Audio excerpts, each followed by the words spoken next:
Good morning, good afternoon, and good evening to you wherever and whenever you are joining us. Welcome to our latest edition of What Caught My Eye, or WCME Sports. As always, I'm your host, the coach Nick Vesci, joined by the boy Stephen Vesci. What up? And the man Stephen Conlow. Hello. Now, if you're new to our show, we like to think of ourselves as the sports show for sports fans about sports. We like to focus on what happens inside the lines of competition rather than the outside noise of like who's dating who or who got arrested for what or who's wearing what outfit to a sporting event.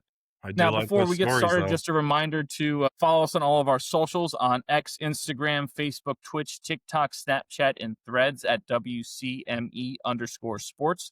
Our episodes drop every Wednesday at noon on Spotify, YouTube, and iHeartRadio, and all that information can be found on our website, WCMEsports.com. Now, without further ado, we get into our top catch for the show, and this week we went with week one of the NFL calendar, and more specifically, two games that kind of stood out, at least in our opinion, from the rest, and that was the Bills-Ravens game and the, Jets-Steelers game that happened over the weekend.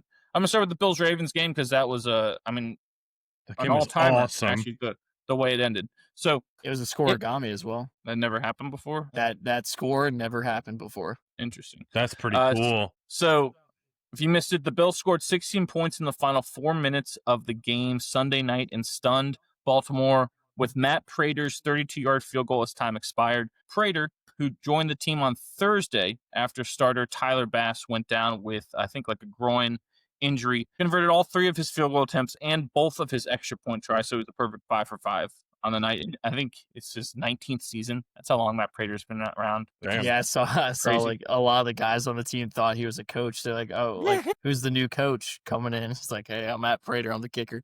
It's funny too because all of us remember, I'm sure, when he first got into the league, the Broncos, with the Broncos and his big leg and like all that stuff, and that's still got it. Is pretty amazing. Right before the Bills scored with about 4 minutes left, they had, according to ESPN's stats and info and Magic predictor, they had a 0.9% chance to win, so less than 1% chance to win when they scored that touchdown that deflected, right? And forgot. Yeah, that was hilarious. Caught in the end zone. It's the third time in franchise history that the Bills overcame a 15-point fourth quarter deficit to win. Baltimore became the first team in NFL history to lose while scoring 40 or more points and rushing for 235 or more yards, which is remarkable, right, that you would lose that game. Buffalo quarterback Josh Allen became the first player since at least 1978 to pass for 250-plus yards and rush for 2 touchdowns all in one quarter. He did so in the fourth quarter. And since 2000, teams are now 3,300 and trailing by 15 or more points in the final 4 minutes of game time in the NFL. 3 and 2,313. I want to know what the other two games are. Yeah. Couldn't find that out. But yeah, just a remarkable thing. I think what's also remarkable too, and that shouldn't be missed, is the Derrick Henry fumble, right? And the timing of it. One, I don't even know the last time he fumbled. I feel like it's been years to see him fumble. He's like arguably the most, sure-handed in terms of ball control running back in the NFL. So to see him fumble the way he did is crazy, but also when he did it, not just in a crunch time, but it was right after they scored. I think it was the first play after they scored, first or second play after they scored, and it had to be during one of those two plays, because if it wasn't, the clock probably runs down too far for them to come back and score the rest of their points, because they were able to take advantage of the 2-minute warning and keep all their timeouts because of when he made that fumble. Right. And it is very possible that, again, if it just happened literally one play later, this is all moot point, and they still win by like 3 points, which is crazy to think about. How the timing of things makes a difference. I think we talked about you gotta have some luck with some of those comebacks, right? The Derrick Henry fumble and the tip ball touchdown. You do, yes, obviously. But it kind of goes back to, you never know when like one play, like it was when we talk about the Miami Notre Dame game with that one-handed touchdown catch, which in a lot of ways wasn't a good read or a good pass. Like that ball was going to get picked. Yeah, it was but the reason they won. Then you could say like, those two plays more so than anything else in that game, because they just bounced your way, and because you took care of business and all the other facets of the game that allows you to win. It's kind of the beautiful part of football, is that oftentimes it may not even matter what you did for 59 minutes and 33 seconds, but if you do and step up in that moment when you need a big time play, it makes it all. You know what I got out of this game was the Ravens need a closer on defense. They need a dominant edge or a dominant D lineman, whoever it is, to be the closer. A lot of these other games, you're gonna watch like Benito or Crosby or Trey Henderson, TJ Watt. You're gonna watch these guys be closers, and they're gonna, like, on these last few drives or whatever, they're gonna take over the game and end it. That's usually when they get like their one sack a game or whatever it is. So I'm shocked that the Ravens defense gives up points like that, and I really think they need a closer. What, you That's mean a like good point. Elvis Dumerville's not on their team anymore? Peter Bulwer, Siragusa? yeah, Haloti Nada. Oh, They good. need someone to. They need one or two guys to be closers. That was my Yeah. takeaway. I think it was also a testament to the Bills and the culture, right? I mean, yeah, you got to give it up for the reigning MVP. No, I understand that, but I mean, you when you give up leads like that, it's No, hard. I agree It's that hard it's- not to go, well, Baltimore, what went wrong? Not, well, the Bills turned it on here, and here, because there's, I guess you're looking at it from like, how do you not close it out? Yeah, that's fair. I mean, like, for such a statistical anomaly, like, this has only happened 2 other times in history. It takes two, right? It takes Last two 25 to years. tango. Yeah, Last 25 years only happened 2 other times. yeah. Yeah, look, winning football games is hard. A lot of times you have to have the culture in place to do it, and that culture sometimes allows you. It's weird, like, it allows you to have those bounces fall your way. If that makes sense, right? No, We look at it I as agree, luck, 100%, right? 100%. And No, you're right.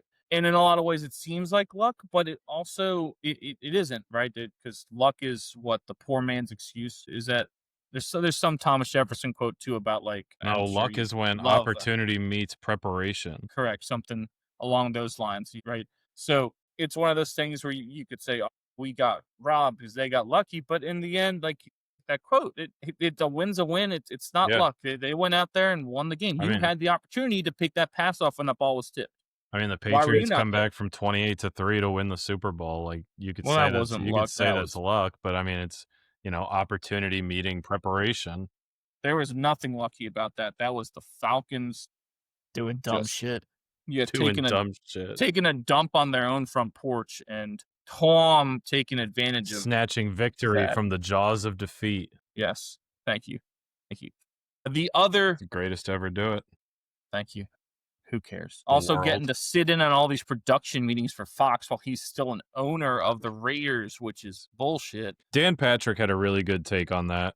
He said, I feel like the NFL should have said, you need to pick. You can be an announcer or you can be an owner. And I tend to agree. Or at least say you can't go on these production meetings where they talk about XYZ. Like, you have to. I say do certain think things, his and meetings I do are agree with limited, that. though. His meetings are limited. They didn't give him Kate Blanchett. Carte Shut up, blanche. carte blanche. Here, let me I just thought we had- remove you from the meeting. I thought we had It's not Kate like Blanchett Tom with as the Kate budget. Blanchett. I thought we had Kate Blanchett with the budget. What? Carte blanche. Welcome back, downtown. Moving on to the Julia Steelers Robb and the Jets. hurts.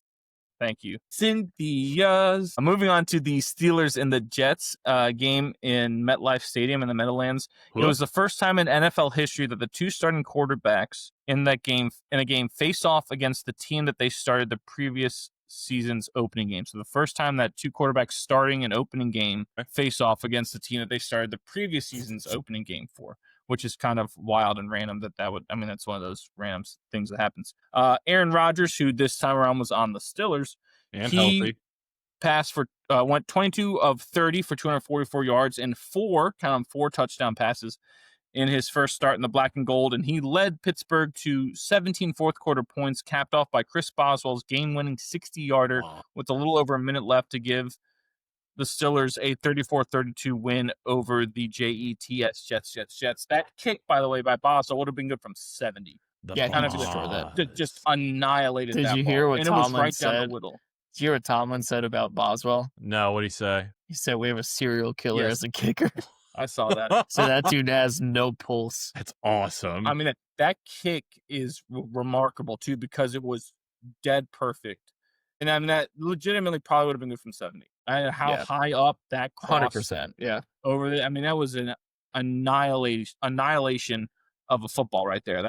That's how you do it. Mhm. On the positive side for the New York Football Jets, Justin Fields, he looked effective, decent. Yeah. Completed 16 of 22 for 218 yards and a touchdown. Added 48 on the ground with 2 more tutties. He looked as good great. as he's looked as a pro. I thought if what the Jets did, I think if you're a Jets fan, you kind of sit there and go, okay, you typically know the Steelers have a great defense. Maybe the Steelers defense is not like what it used to be. It ain't what it used to be, but I'm going to count, Steelers historically great defense. So Yes. let's just say they're going to figure it out and be better. But if you're the Jets, you put up a lot of points, a lot of numbers. You basically did what you wanted the entire game, and you ran the football really well. Your offensive line looked phenomenal. And that's without. And they beat up, who was the Membo, the rookie, right tackle from Mizzou? Yeah. I think he ate up TJ Watt.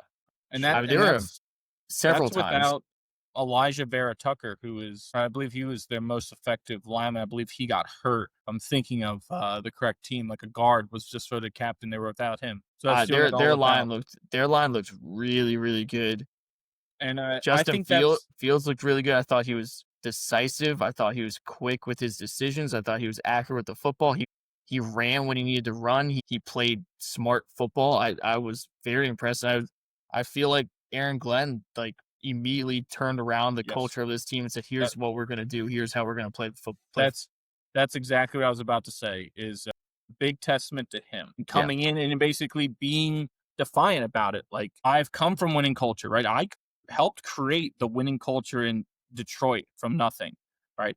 And on the defensive side, it's a little different mindset, obviously, than an offensive side. There's more of a grit that kind of goes into that in an effort as opposed to an X's and O's that you see on the offensive side. And I think you're right that he instilled in them, and that's evident from line play on both sides of the ball. And that's evident by choosing to run the ball a lot more. Watching that game, I thought the Jets were the better team. Yeah. I think the Steelers just ended up figuring out a way to win it because of Boswell and Rodgers, which is tough to replicate those two. Yeah, and let's not forget Jalen Ramsey looked great. Jalen Ramsey also with the final drive saving hit. I think he had a pass breakup earlier in that drive, and then that hit. That was just a phenomenal big pickup play. For the Steelers. That's as perfect as you could play that too on a little scramble drill, finding where the opening is and hitting him perfectly. Not leading, not launching, leading with his head, nothing, getting out of the way, hitting him with the shoulder right in the ribs, and just following through with it. It is as good as you couldn't teach someone better. And it's no coincidence that it's someone like Jalen Ramsey, who's been really good in this league for a very long time. So positive things all around. Like, I agree. I don't think you come out of that. There are no moral victories, but I don't think you come out of that game devastated as a Jets fan. It's not like the here's the first pitch of the season and the Mets season is over. Yeah. No. I think you come out of there as a Jets fan and go, okay, we see the vision here. This team will be competitive. It's not like other years where you're like, well, shit, we suck. Especially looking at the division, and the Patriots suck. You could say that right now. Yeah. They might not very well might not be able to make them look legit until later in the year when they're out of it. So if you're looking at the Jets, maybe they play them earlier this year. The Dolphins suck. And Dolphins suck. Yeah, Pats play the Dolphins this weekend. Yeah, and then the Dolphins, what a train wreck that is. Mm-hmm. I have to think that the Jets should be finishing just second got in that accused division. of domestic violence. XYZ from his estranged wife. So you got all that crap going on, right? It's just a mess, right? So yeah, if you're a Jets fan, you got to think, okay, we have a legitimate shot. We should finish second in this division. 100%. And yeah, I know that doesn't guarantee anything because it's based off of, your record. Right. Beat the Bills in that division. All right. And it's based off of what you are elsewhere. But you got to think if we're going to finish second in this division, that means we're going to be competing for a possible playoff spot. Like we're going to be in it the rest of this year. You would think, right? And again, this may be the biggest week one overreaction we could have. Yeah. One game into Aaron Glenn tenure, the one game into the Justin Fields era. I feel like this happens with me a lot. It's like I don't want to overreact with anything bad. Like if a team looks bad, I'm like, it's early. I don't want to overreact. But when a team looks good, I'm like, wow, they look good. Let's overreact that way. I think that's also the Patriots fan in you because Bill always treated September and October like extensions of the postseason, right? Yeah, like, but if we had it figured out in the first couple weeks, then we did. If not, I've seen Andy Reid do that. Yes, but the Bills now have that luxury because their division stinks. Yes. So like you have to have like the Chiefs don't have that luxury anymore. Their division seems like it's really No, really Justin Yes. Herbert and the Chargers looked so good in that game. Yes, They that is like a very Steve tough division. Spagnuolo is notorious for just having great defensive schemes, and the Harbaugh and the Chargers and Justin Herbert carved them up. Holy Harbaugh's shit! such a good coach. Yes, man. he is. He's such a good coach. Yes, he is. And And it's all simplified shit. I also It's feel under like center. It's running. It's a fullback. It's a tight end. It's 2 tight ends. It's running play actions. Like Well, Yeah, there's nothing like. but that's the nice thing is that like like people are like the casual observers now are gonna realize how good Justin Herbert is because Yes, he's because he's now. he's always been good, but now he has a good quarterback, offensive minded coach that can have He's a gonna get good everything system. correct out of him. Yeah, He's gonna give him the correct read to like. I mean, there's sometimes where there's 2 routes going, dude. That and that's it. And On it's that- like, okay, if it's not there, tuck it. Like you're an athlete too. on Like, that run it. subject, it's criminal that a division game is being played out of country. Like we just said that the I think next year there's gonna be a game in Australia, right? the Chiefs like and the Chargers like that's not just like a rollover, like it's already decided before we've even played whose division that is. So it's like extra criminal that that divisional game is being played in Sao Paulo. That's ridiculous. Dan Patrick called it NFL malpractice, and I kind of side with him on that. I hate all these out of country games. But the thing is, right, the NFL, your goal is to make this a global sport, right? Right, next year, is it next year in the Olympics or year after, it's whenever flag football in the Olympics. right, and then that's because it's in our country right now, It's, right? yeah, And yeah, so but you it's, have that it's opportunity to grow it more because there I- already are growing leagues. Like It's a there are leagues 12-hour in a bunch flight of other from- countries.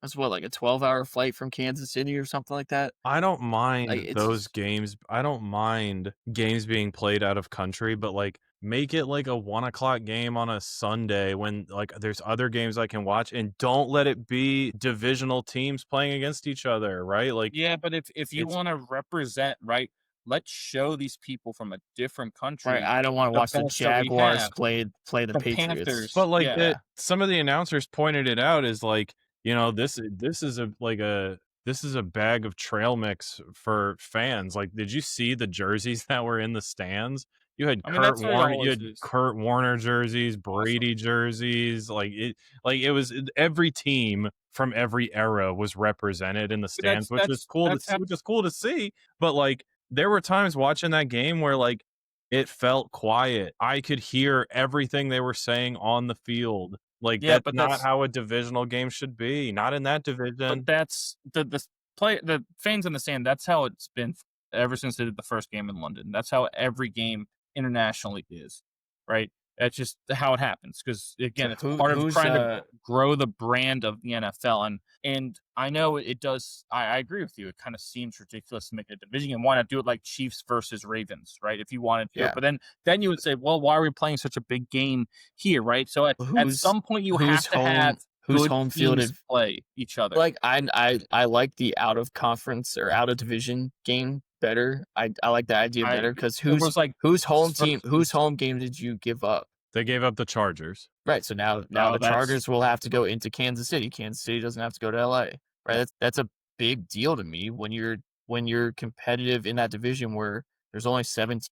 It's already hard enough to. I mean, the sweep Chargers a did win, divisional so series. You feel No. good about it, but yeah, I think it would make more sense, right? If you're saying we got to get 2 good teams out there, if it was like the Chiefs and the 49ers or something, right? Where like you said, boy, they're gonna play once this year. Someone's giving up a home game, but at the same time, who cares? But it's always about the division, right? That's the more important part of it is winning your division. Mm-hmm. Yes.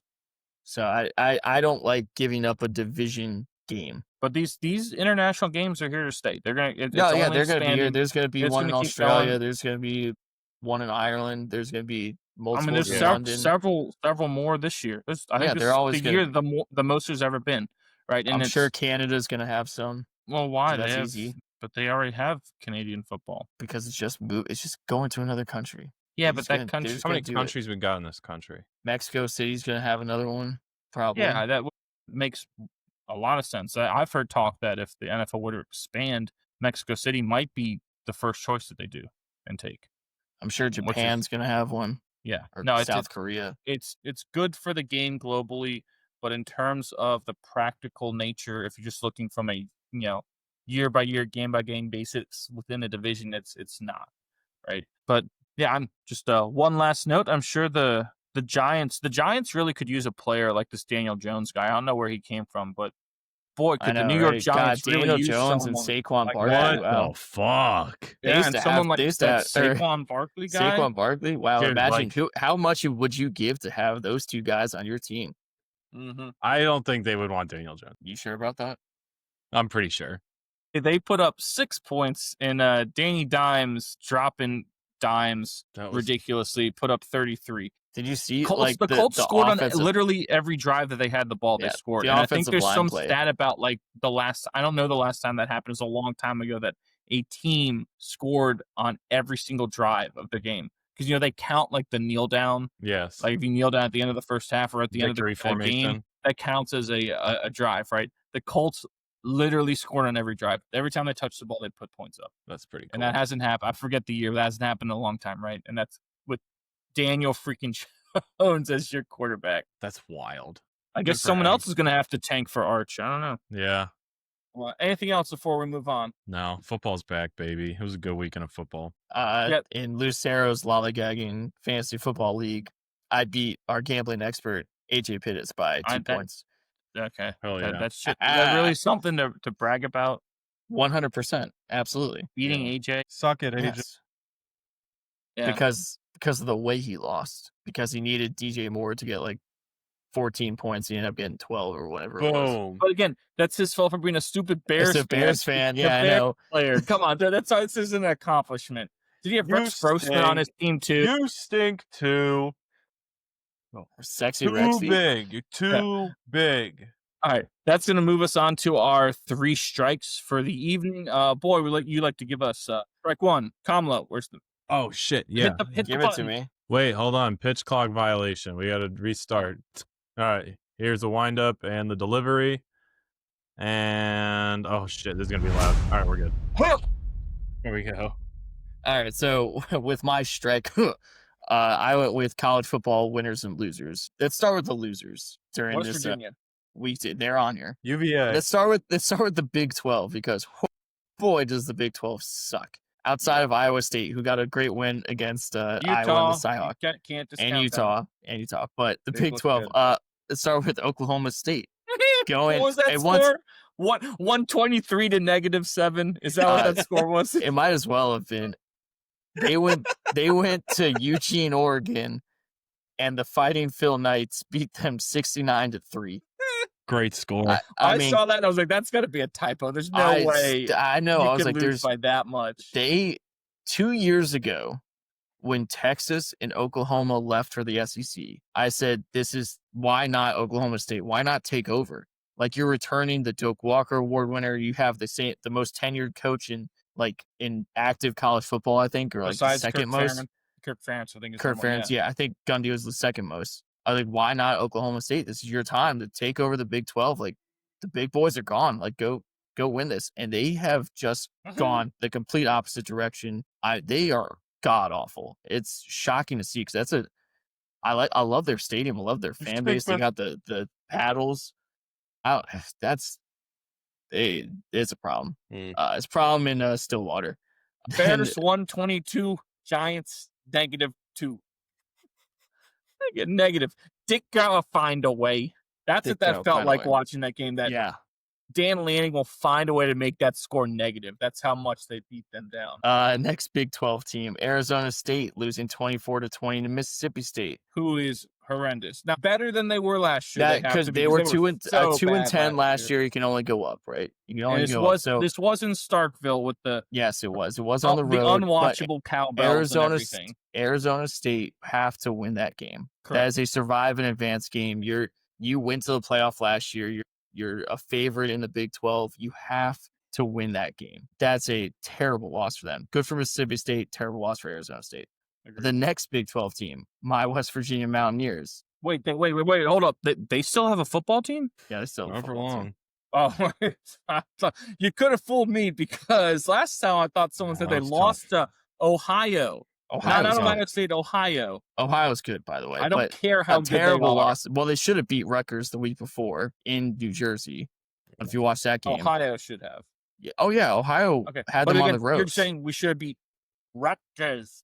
Yeah. Rutgers, who has the longest active streak of not being ranked, and the only team second to them is West Virginia. West Virginia. Yeah.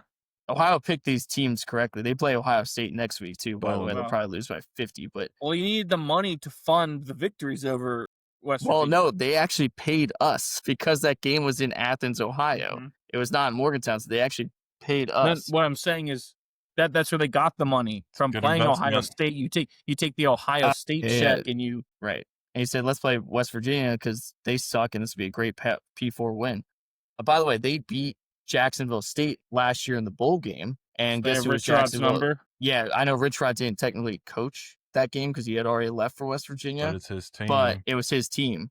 Yeah, so terrible loss for West Virginia, 17-10. I believe they picked off Ohio's quarterback 3 times and did nothing with it. And then to add insult to injury, literally, Jaheim White, the starting running back for West Virginia, who is really, really good, is out for the year.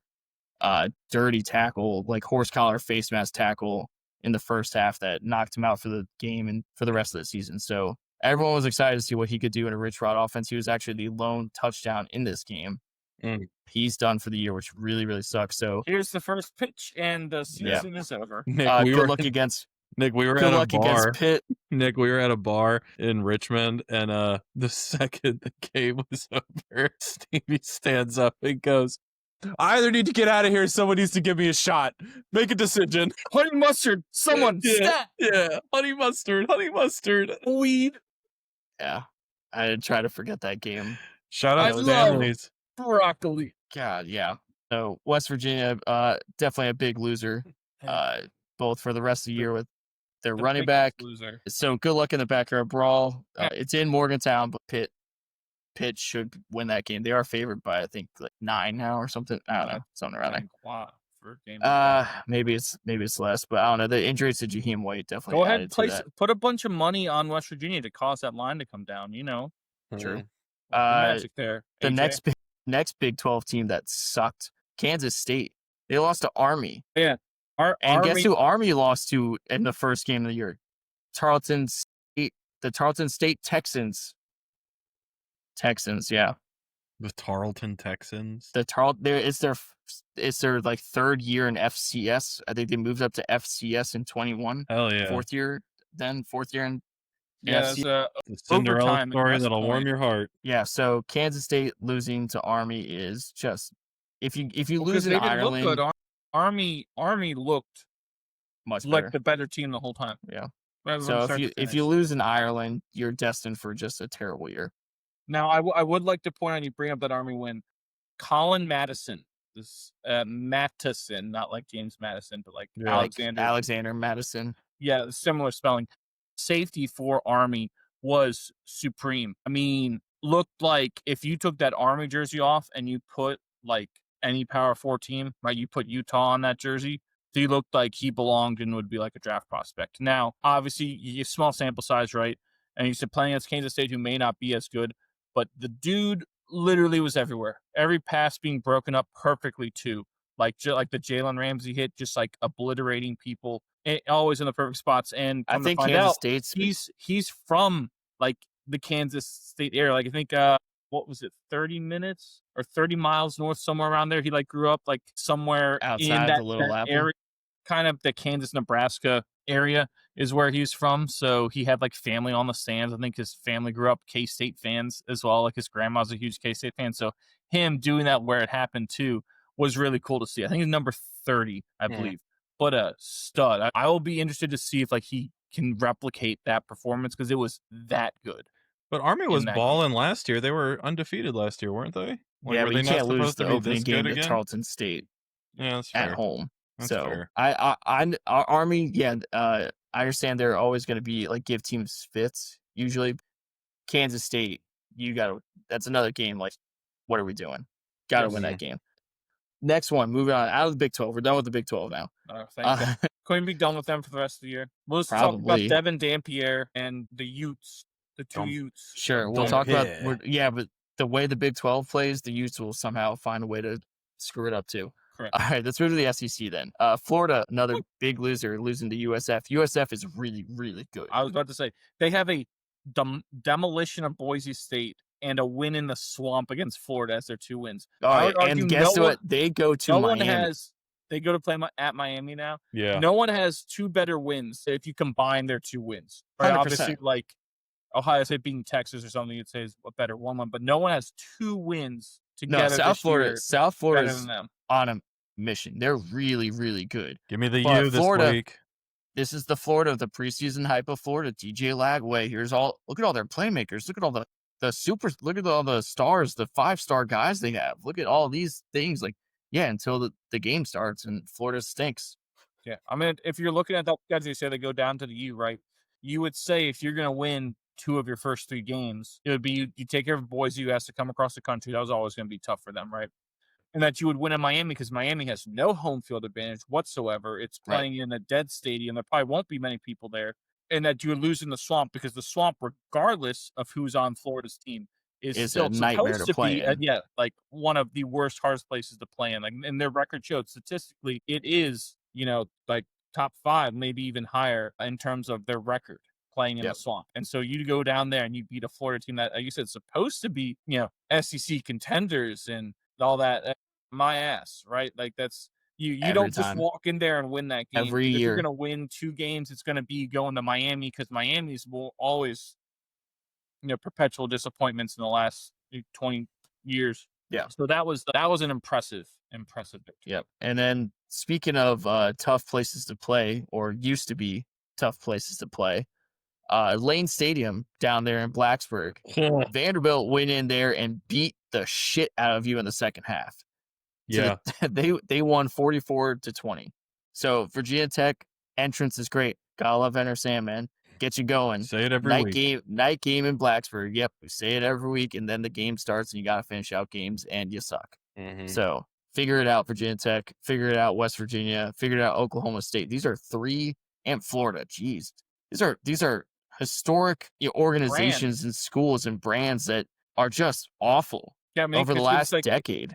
Because their brand's not so much in the you're all like Ohio State's always going to be. It doesn't matter who what's going on there, right? It's not a brand like that. But these are countrywide. Yes, it's the tier right below it. They're the tier of the guys that have won the most games without like national titles, right? That's West Virginia has the most wins without a national championship, and Tech I think is 2nd or 3rd on that list. Yeah, and in Oklahoma State, I don't know if they've ever won one. I don't think they have, but they're probably somewhere on there too, right? These are teams that are known throughout the country who have had success for decades. And then we'll just I'll just rip through the winners of this week. Vandy, USF, Oklahoma, and Missouri are my 4 winners of the week. Oklahoma, huge win on what about Baylor? Prime time against Michigan. Baylor did have a big win. In OT. Double OT. Well. Yeah, that was a big win. But they failed to take care of Auburn at home, which was where we're talking about Baylor this week. needed this win. I understand that Baylor needed this win, but Oklahoma big winner, Mizzou big winner. Mizzou's good because that Kansas team will give you trouble, and they were feeling good after their 2 cupcake wins they had. Big win for Mizzou. I think you're not gonna go with Alabama with their 77 to Florida 10 State's win. NC State beat UVA, and Iowa State. Do they have a team still? I thought the Texas Longhorns come out as a winner this weekend because I think having that bounce back win, it's against it's against School for the Deaf. Yeah, it's against a much lesser school, but I'm going to stop you right there. I'm not talking Texas Longhorns. No, but you get like come on, it's a big win for Arch Manning, is it not? No, it's like not. It's a big deal. It's not. It's a big deal. No, it's not. It's not a big deal. No, that is a. Leave it to this podcast, to highlight losers and not really talk about winners at all. This is horse shit. Well, we didn't talk about Stephen Kamala that much, so we didn't highlight that many losers. I quit. No one. I'm not hitting that. I'm not pressing any sound effect buttons. I'm going to talk about Hit UVA. the goddamn button. I'm not driving into the airport.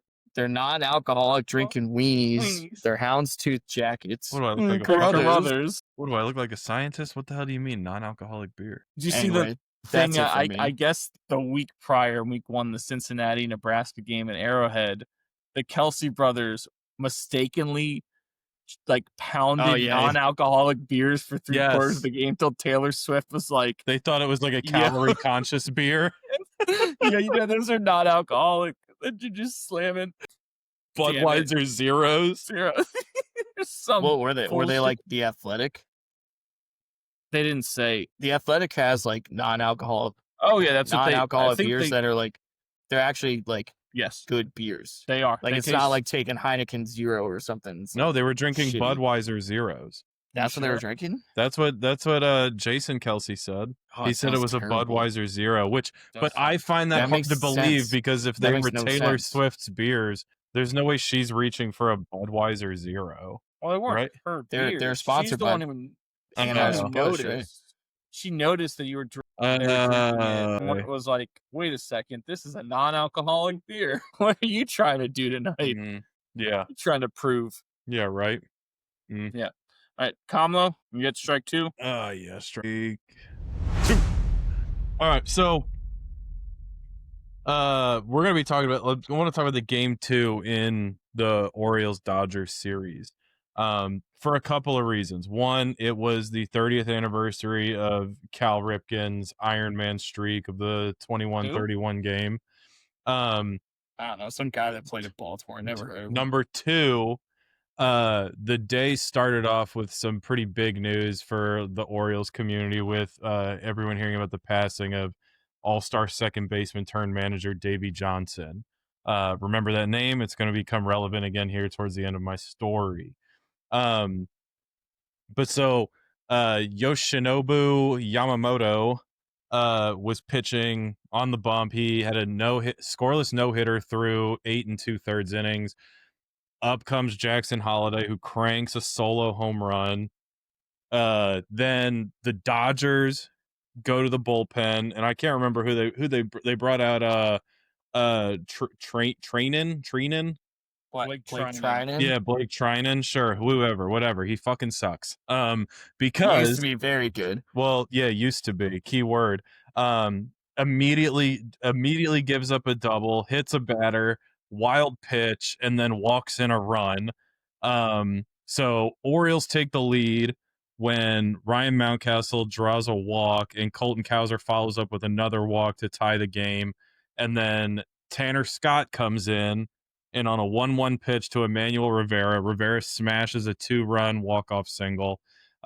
This was the 4th time in the expansion era, so since what's that, 61, since that this has happened, and one of those other times, this being a team that is losing with 1 out left in the game during a no-hitter comes back to win the game. One of those other 4 times that this has happened, Davey Johnson was the one who broke it up with a home run. So it all comes kind of full circle. It's a little bit of Orioles magic. So it was really, really cool to see. And, for a team that has just been emphatically disappointing and heartbreaking all season, You okay there, Nick? to see them when we swept the Orioles 4 games In Baltimore. to see them not only win a game in this fashion, but also to win the previous game where Ohtani was on the bump to start the game was kind of cool.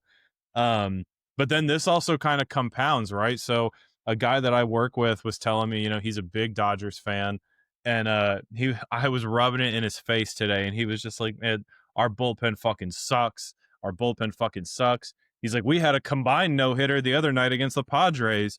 It was a combined no-hitter into like almost the 8th inning, and just got blasted wide open."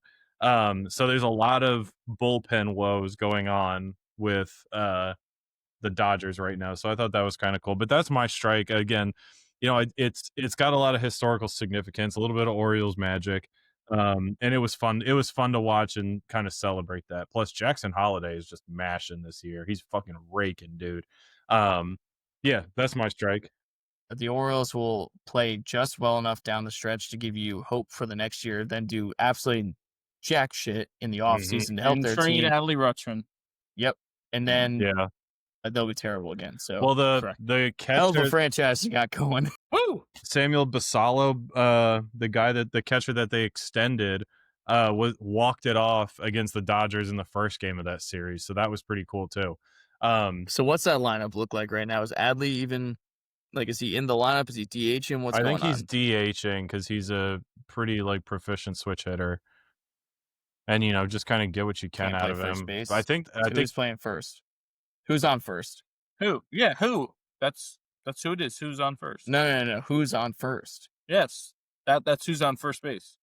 Then what's on second? Exactly, you're right.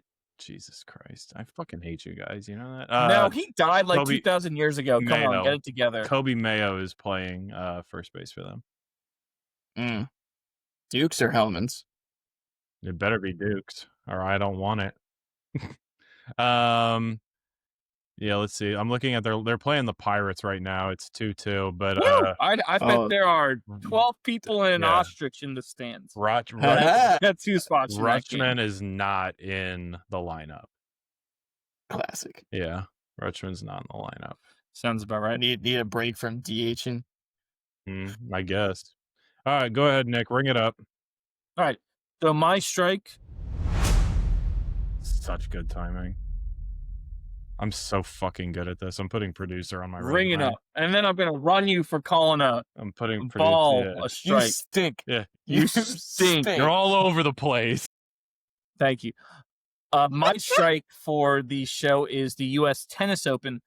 Takes place in Queens. Just wrapped up this past weekend. I'm going to focus on the singles finals for both the men's and the women's. On the men's side, has kind of more of the historical significance there. It was, again, Yannick Sinner from Italy and Carlos Alcarez from Spain, number 1 and 2 players in the world, facing off. Sinner became the 3rd man to reach the finals in all 4 majors in a calendar year in the Open era, joining Rod Laver and Novak Djokovic. Sinner and Alcaraz became the first men's duo to play 3 major finals in the same season. It's the first time that had happened, men's or women's, since Venus and Serena did so in 2002, which is pretty wild, right? So if you go the major finals, the Australian Open was Sinner over Zverev, and then French was Alcaraz over Sinner. Wimbledon was Sinner over Alcaraz, and then you have the U.S. Open, them meeting again. Alcaraz won pretty easily. It was kind of a boring match. The bigger news was that it was delayed almost an hour because President Trump was there. So, which still baffles me that knowing he's going to be there, you can't put things in place to get people in the stadium knowing that security is going to be more strict. I don't get it. Maybe it's because like the type of There were people that were afraid they were going to get deported. No, the infrastructure that goes into that arena. No, I understand. On Arthur Ashe might not like it's a little different.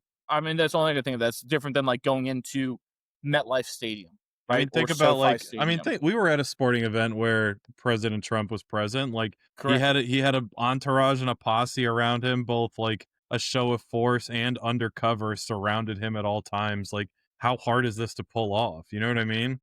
But I guess I get the key difference. He's not the first president to attend a sporting event. Like, what the fuck's going on up there? That was my thought, right? Yeah. But my other thought was when we saw him at that Live Golf event, he was not president at that time. True. He had not been reelected. Damn it. But you're right. It's happened before. Yeah. Like you said, these things happen. Why are we delaying this? But nevertheless, both players said it didn't affect him. Sinner kind of looked flat, to be honest with you, for the whole match. Alcaraz. Flat. Yep. Dane Cook pay-per-view 20 minutes. Let's go. But Alcaraz won pretty easily in 4 sets. It's his 2nd career U.S. Open for the Spaniard. It's his 6th career Grand Slam, which is amazing because he's 22 years old. He's the 2nd youngest man to reach 6 Grand Slam titles. Again, 22. He doesn't turn 23, I think, until May.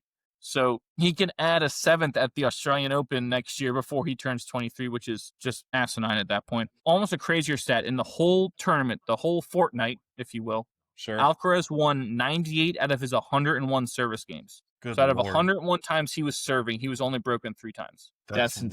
insane. He lost 1 set the whole time. His haircut And that looked was good and that was too. the second Sinner in the final. He hadn't lost a set going into the finals. The first man to reach the finals at the US Open without dropping a set since Federer in 2015, which is again crazy. Alcaraz is the 4th man to win multiple majors on all 3 surfaces. So he has 2 French Opens, 2 Wimbledons, and 2 US Opens. So all 3 surfaces, he's won at least 2 majors. The only other people that have done that, and I thought this was crazy, right? It's Djokovic, Nadal, and some guy named Mats Wilander. Federer never did it. I was Really? like, how? What?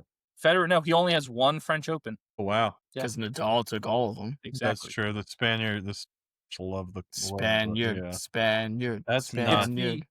It's the 8th straight Grand Slam title won by either Sinner or Alcaraz. So literally the last 2 years, all of the majors, Alcaraz has won 4 of them. Sinner's won 4 of them. Right? They're called like the new 2. Right? I think that's what they're calling them. Because there isn't a third one like with Djokovic, honeydews. Nadal, and Federer. Yes. And I will say, right, much like Sidra from Seinfeld, this pair is real and they are spectacular. Right? Okay. Oh, right. Write it down, hit the button. Good God, man. Like there isn't a third because their separation is so large. The gap between because We're talking Alcaraz about is the now tennis players. Yeah. Yeah, Okay. That's what's Continue. large, right? And the balls that they We're play still with, talking right? about Sidra. Talking about people, right? The Yeah, separation. Jane Mansfield had some large breasts. Yes, she did. But the gap now, so Sinner falls from number 1 to number 2. Alcaraz jumps to number 1. The gap from number 2 to number 3 is like a just absurd margin. It's a like Grand the third Canyon. person will never catch them. It's crazy, right? So I have a question. Enjoy what you're watching here, even though it is kind of makes it take some drama out of it until you get to the final. Would you raise your hand, please? Thank you. Jesus Christ. No. I'm not gonna I'm the host. I don't have to raise my hand. You're not the host. I will end this right now. I am the captain. So I was listening to Daniel Tosh's podcast earlier this week, and he was talking about he's a big tennis fan. Daniel Tosh from Florida. I have no idea. UCF. Yeah, Florida. Central Florida. I did not know that. But anyway, so I was listening to Daniel Tosh's podcast, Tosh Show, and he's a big tennis fan. So anytime one of the majors is going on, he usually spends a couple minutes talking about it. He's a big Alcaraz fan. He was like, this was well before the final had been set, was saying that he's like, yeah, well, the final's probably going to be Sinner and Alcaraz. And then he said, but Sinner's a cheater. What is that something that Yannick Sinner has on his history? So Has Yannick Sinner been accused of cheating? Failed a drug test. Shit. And was suspended. Oh, I didn't know that. Appealed the suspension because it's controversial, but it was like the amount. There was like some trace amount, but the trace amount was so minuscule of whatever it was that he said that it came from an ointment or something that was on a trainer's hands when they touched him with it because it was that small of an amount. Now, there aren't that many people that believe it, but basically what happened was, and I think this is more of where people get upset about it, whatever governing body, I guess ATP, they strategically suspended him for the couple months in between the Australian Open and the French Open, so he wouldn't miss a major. Oh, okay. That I think is what pisses people off. Is so that the favoritism, little nepotism? Yes, is that they were like, okay, well, because he was, I think, supposed to get suspended for the whole year or something. Yeah. Right, or a year or two, and appealed it. They said, okay, yeah, doesn't warrant a year suspension. We can see that there's a possibility or whatever, right? And that's all. Again, that's shrouded in that's lawyers and all what's shrouded in controversy, right? And I think what pissed more people off was that they said, okay, well, we'll suspend you for there was no real 3-4 months, but we're going to suspend you just so you miss time in between the longest part we have in between 2 majors during the calendar year. Okay. All right. That makes sense. Yeah. Cause he just kind of peppered that in there during his like monologue at the beginning of his podcast before he brings his guest on, and didn't offer up any details, and none of his producers asked him to expand on it. So I made a little mental note to bring it up. I didn't do any research about it. I wanted to hear what you had to say about it. There are a lot of prominent tennis players that were hot about that. We talking like Kyrgios? Like Djokovic, Serena. Shit. like that were very pissed off about the way that was handled and everything. Okay. But tennis players being classy as they are, because there's a like honor code kind of like supposed Golf. to be unwritten rules in golf and like baseball and stuff. Being classy as they are, they've all kind of moved on. In So it doesn't whatever get talked the about on like French the Open and broadcasts Wimbledon, or there was like anything. a little. They would always bring up a little thing. Oh, returning from X suspension, right? Yeah. Didn't say a single thing. Didn't hear that at all during the U.S. Open. None of the players said anything, right? None of them came out and were like, "Oh, I lost to Sinner because he's a cheater," right? That, at least from what I saw. So that part of that is just tennis people being classic people and saying we're going to turn the page. But there were at the time a lot of angry. Again, I mean, you can't get bigger than Djokovic and Serena, arguably Sure. the two best have ever been on their respective sides, coming out and being very, very vocal about how pissed off they were about how that was Interesting. handled. So Okay. it is an interesting wrinkle. Okay. Speaking of Serena, right, a couple other things. Right, we had the stat where Alcaraz and Sinner meeting in 3 majors in a year hadn't happened since her and Venus did it. Well, on the women's side, Arina Sabalenka became the first woman to reach 3 Grand Slam finals in the same year since Serena and, amazingly, Angelique Kerber. They both did so in 2016, but they never were. They didn't have it match up where they had 3 against each other. Gotcha. Somewhere our wires got crossed. So Sabalenka was looking to avenge a semifinal loss to American Amanda Anisimova at Wimbledon, and that's who she faced in the final. Again, Sabalenka had also lost previously to Madison Keys, another American, in the Australian Open final. So it was like now or never. And yes, she's number 1 in the world, Sabalenka, but you got to get a slam in a year for her. That's her expectation, right? Yeah.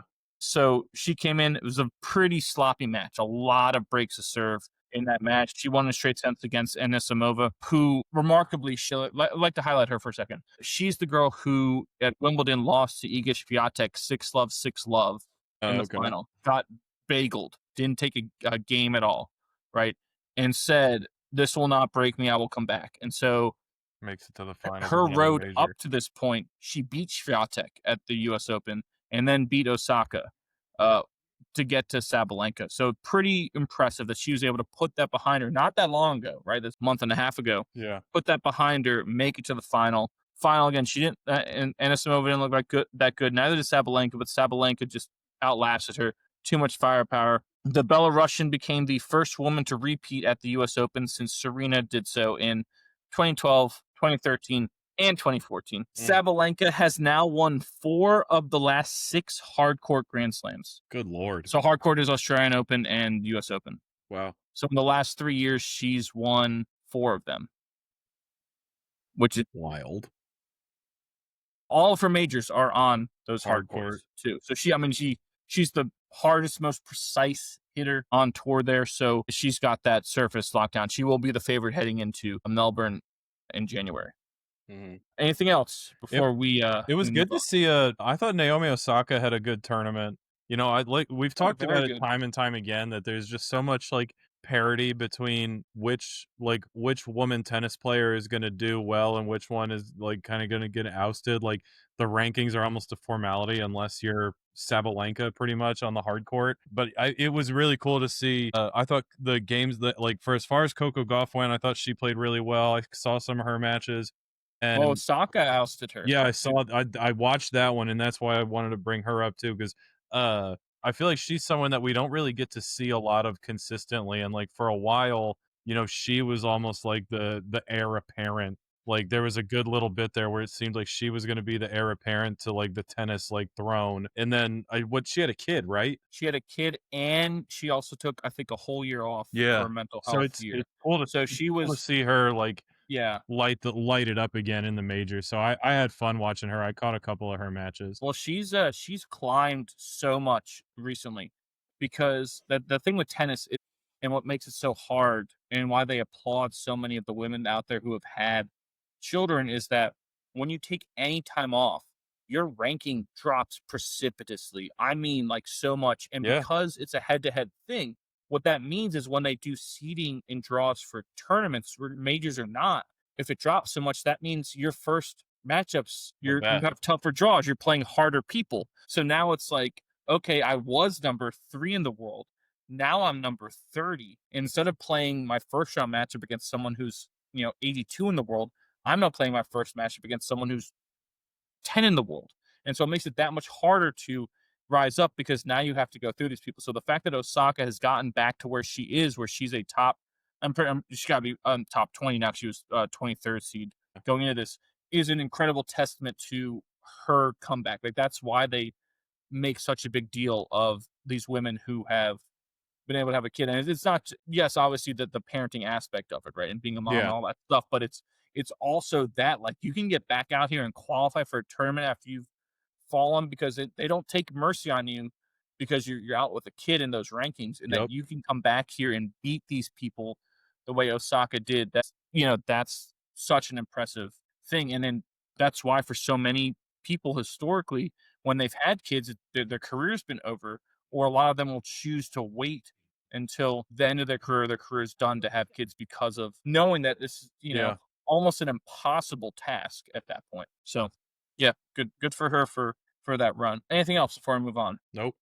That's going to take us to our favorite segment, brought to you as always by One Legacy Title and Escrow in Jacksonville, Florida. Follow them on Instagram at One Legacy Florida, and visit them at onelegacyflorida, all one word, .com, to see how they can help you with your next house closing. One Legacy Title and Escrow, because your legacy matters. And this week we went with our favorite tacklers of all time, starting American football. So none of that Australian rules stuff that you're going to throw out there. Shoot. All right, so let me change Jamie Carragher. Dang, I got to change a lot of my list then. Jeez. John Terry. Who was the one Australian soccer player probably like 15 years ago? It was like the one dude. Was it Gary Cahill? Is that it? Yeah. Yes, he is the Australian soccer player, Gary Cahill. The Australian soccer player, Gary Cahill. Yes. All right, Stevie, you want to go first, or you want me to go? Yeah, play I'll some go. Sound effect to dole out his pausing. What?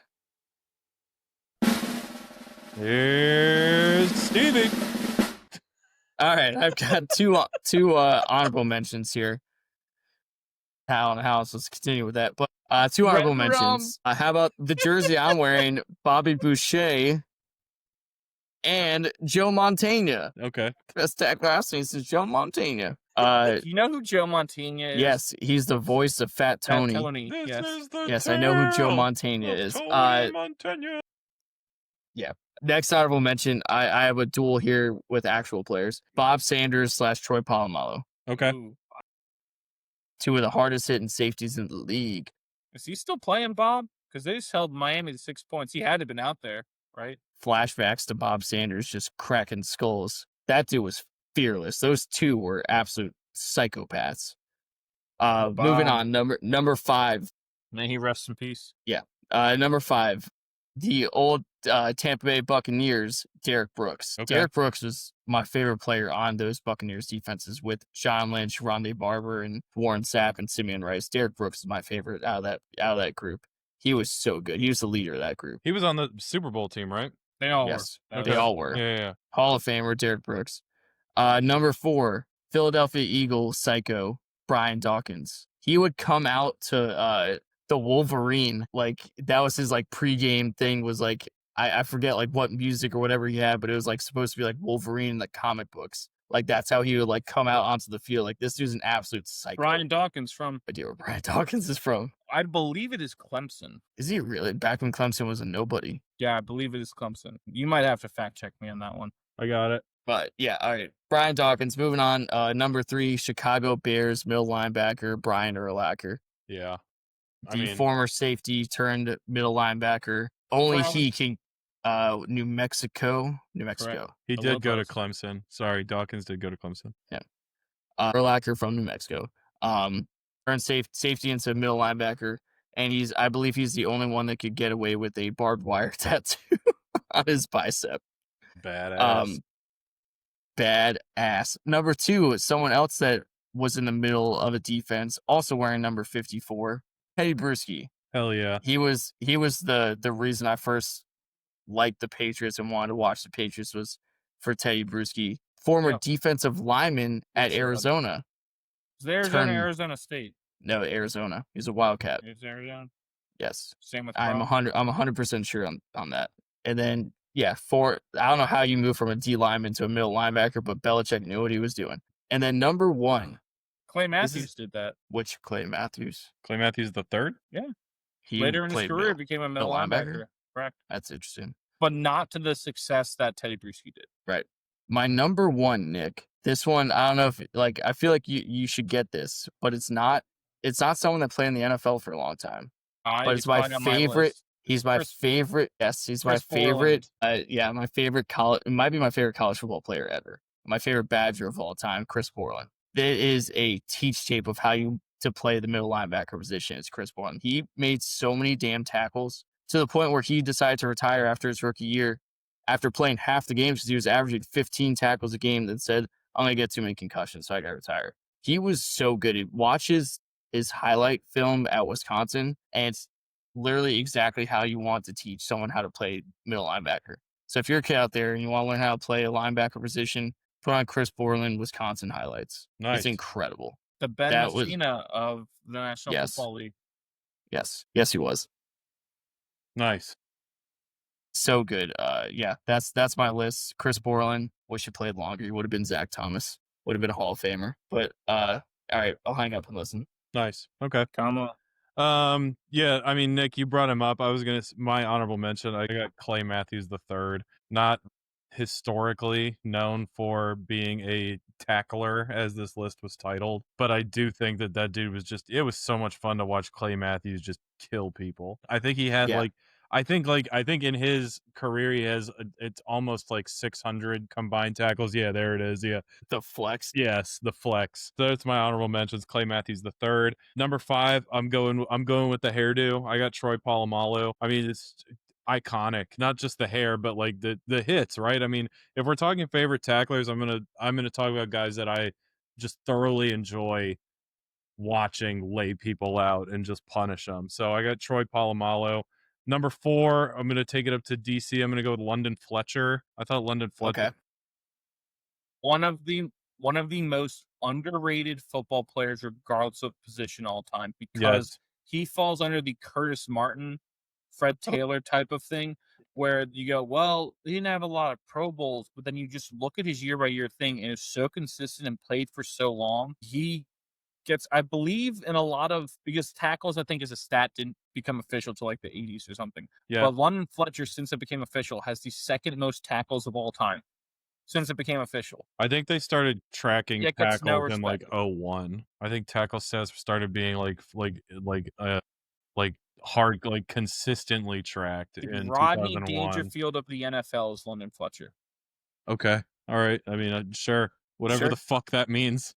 Even in hell, I get no respect. Comedian. Even in hell, I get no respect. No respect. So, anyway, London Fletcher in the 4 spot. Number 3, I'm going with Brian Urlacher. Brian Urlacher was awesome. And I do think that I'm a little biased because that's a name that gets brought up a lot on some of the podcasts I listen to, as well as the league. He's also someone who gets brought up in the league a lot. I do believe friend of the program, Steve Renazzisi, wears an Urlacher jersey in the episode where they go tailgating.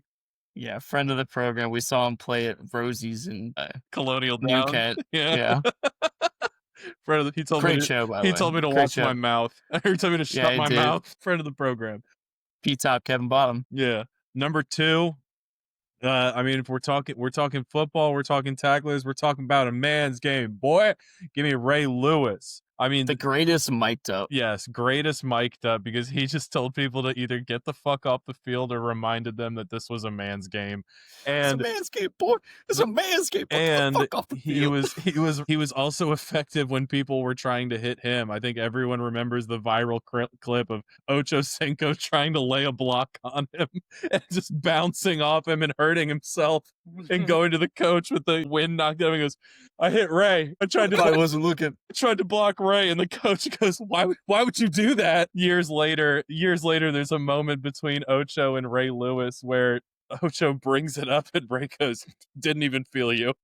So I got Ray Lewis up there, and then it's the only one I could put above him. Boy, you brought him up. I'm going with Teddy. Pass me a brewski. Teddy Bruschi, total class act, fun to watch, icon, and I loved watching him I thought do he's it. more of a gym rat. And I love spark plug. He's unscrupulous. I did it, and I think Teddy Bruschi, it looked way more intimidating when they had the old jerseys where the Yes. logo, like the tail of the hat, came all the way down into the middle of the chest. Yes, I got Teddy Bruschi in the one spot.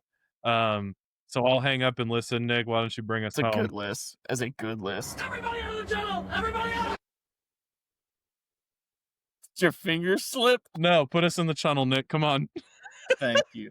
All right, so I have 2 honorable mentions just for it. Thank you for first complimenting one- my list, by the way. First one is Rondé Barber from UVA.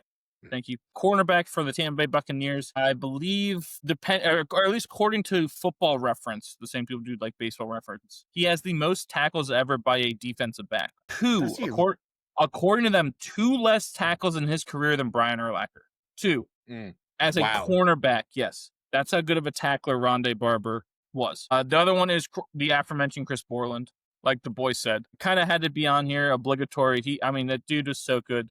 He's the type of player that you would want your kids to be, and you would teach them to be like. And shocker that he falls under the underrated Wisconsin person, the Jim Leonards, the Russell Wilsons of the world. Who when this is done, I'm watching his highlight tape. Oh, he's so good. He's not big enough. He's not fast enough, so I won't take him. But yet we're gonna throw him in there because he just beats everyone. And Patrick Willis got hurt. Or Navarro Bowman. One of them got hurt. I think it was Willis got hurt, and he came in his first game. He made 15 tackles. Yes, and those are things that you can't coach, but so much of what we do, it wants to be quantified. So, you look at his 40 time or his vertical and goes, we should put someone else in. He's under 6 feet tall. He's the better football player in, and this is what happens. Yeah, he's only 230 pounds instead of 240 pounds, right? He's 5'11", not 6 feet. Yeah. And in that same mold, my number 5 is Zach Thomas from the Dolphins. Zach Thomas from... Whoa, I don't know where Zach Thomas is. UNBC. Texas Tech. Texas Tech. Of the Wes Welker ilk of underrated low-round pick, I believe a 5th-round pick. And also, we kind of talked about this with Mike Piazza, about how, for whatever reason, that shit follows this person throughout their career, no matter how good they are. It took him way too long to get elected to the Pro Football Hall of Fame. When you look at his accolades and how good he was, way too long, and it falls back to that stuff, that, he's undersized, because he was not a big dude. No. 5th-round pick. But, man, that dude... There's another number 54. Everywhere on the field. Everywhere. I really thought True Chris sideline Borland, to sideline tackler. Yeah, I thought Chris Borland was going to be the next Zach Thomas. And I thought he would have been, yeah. Yes, if he kept playing, I wouldn't have been shocked. Number 4, another Tampa Bay Buccaneer, but has not been mentioned, is John Lynch. John Lynch. Safety. Yep. He was on. And then went to the Broncos. He was on my list and didn't. John Lynch was awesome. One of the few safeties that you would see wearing like the full cage on his face mask because he knew he was going out there to hit people. Yes. Number 3 is Brian Urlacher, as he was on everyone's list. He gets underrated because of the era in which he played. It was a golden era for linebackers, right? You said Derek Brooks. Ray Lewis was brought up. Junior Seau was not brought up with anyone. Jonathan Vilma. Teddy Bruschi's during that era that you guys brought up, right? Yeah. Zach Thomas was during that era too. The amount of LeVar Arrington. Yes, great. Good one. Jeremiah Trotter. Nice. A very good one there.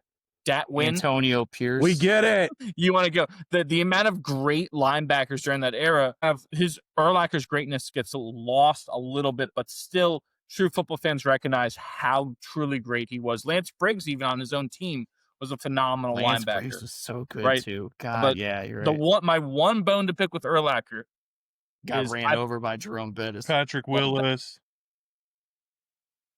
Believe after he's finished playing, he has hair now. So he's purposefully shaving his head, right? And to me, that's like using a wheelchair for the fun of it.